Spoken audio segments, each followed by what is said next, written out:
റമദാൻ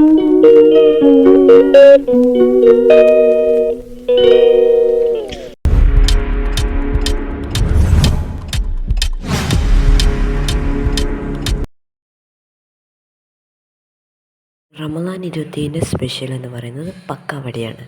പക്കാവടയ്ക്ക് വേണ്ടിയിട്ടുള്ള അതിലിതുണ്ട്. അതിലേക്ക് ഉള്ളി ചേർത്ത് കൊടുക്കുക, കോൺഫ്ലവർ ചേർത്ത് കൊടുക്കുക, പിന്നെ അതിലേക്ക് മൈദയും മല്ലിയിലയും എന്തോ പൊടിയും ചേർക്കുന്നുണ്ട്, അതൊക്കെ ചേർത്ത് കൊടുക്കുക. എന്നിട്ട് എല്ലാം ചേർത്ത് കൊടുത്ത്, കുറേ പൊടികളുണ്ടല്ലോ,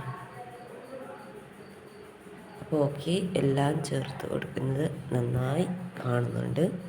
എന്നിട്ട് നന്നായി കൈ കൊണ്ട് ഇളക്കി കൊടുക്കുക. കൈ കൊണ്ട് എല്ലായിടത്തേക്കും ഇളക്കി കൊടുക്കുക. ഇപ്പോൾ നമ്മുടെ മാവ് റെഡി ആയിട്ടുണ്ട്.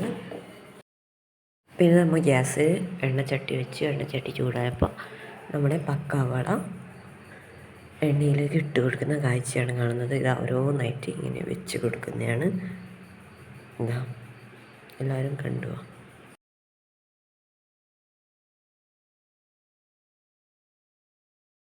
ഇതാണ് നമ്മുടെ പക്കാവടേൻ്റെ മാവ്. പിന്നെ നമ്മളെല്ലാം ചുട്ടെടുത്തിട്ടുണ്ട്. ചുട്ടെടുത്തിട്ടുണ്ട്. ഇനി നമുക്ക് ഇത് പൊരിഞ്ഞ് വരാനാണ് കാത്തിരിക്കേണ്ടത്. ഇനി നമുക്ക് മറിച്ചിട്ട് കൊടുക്കണം. അങ്ങനെ മറിച്ചും തിരിച്ചൊക്കെ ഇട്ട് കൊടുക്കുകയാണ്. പിന്നെ നമ്മൾ നോമ്പുറക്കാൻ ടൈം ആവാറായപ്പോൾ എല്ലാം മേശപ്പുറത്തേക്ക് എത്തിച്ചു.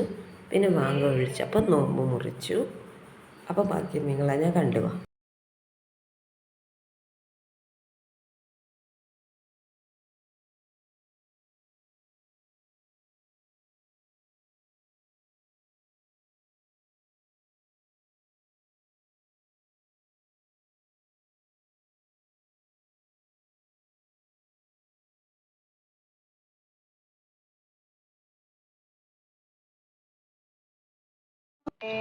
جمال